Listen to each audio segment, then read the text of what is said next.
नमस्कार प्रिय दर्शक तथा श्रोता बंधुगण समस्त को स्वागत शुभकामना।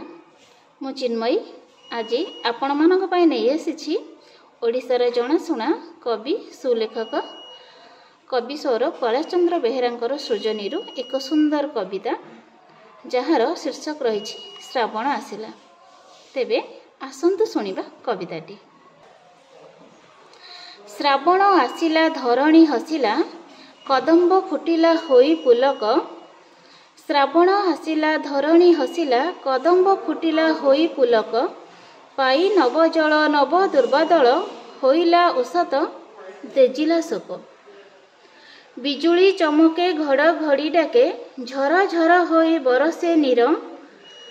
बिजुली चमके घड़घड़ी डाके झर झर होई बरसे नीर।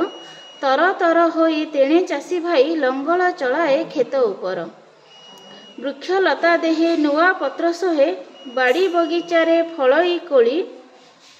उपमा फुटाई महक छुटाई फूल फुटी थाए भलिकी भली। नाली टह टह सुकुमूल देह धीरे धीरे चले साधव बोहू।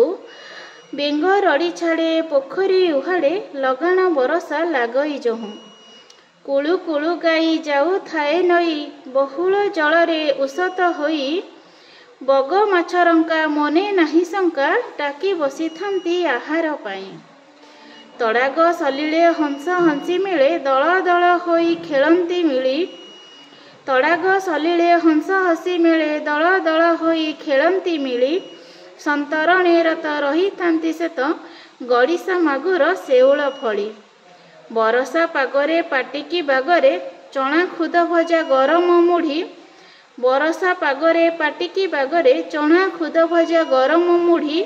पाखे बसी थांती पाटिकी डियांती सांग साथी धरी गपकू बाढ़ी।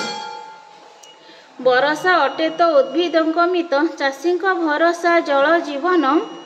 बरसा बिहुने मरु हेब दिने लोकमानंकर जीव जीवन।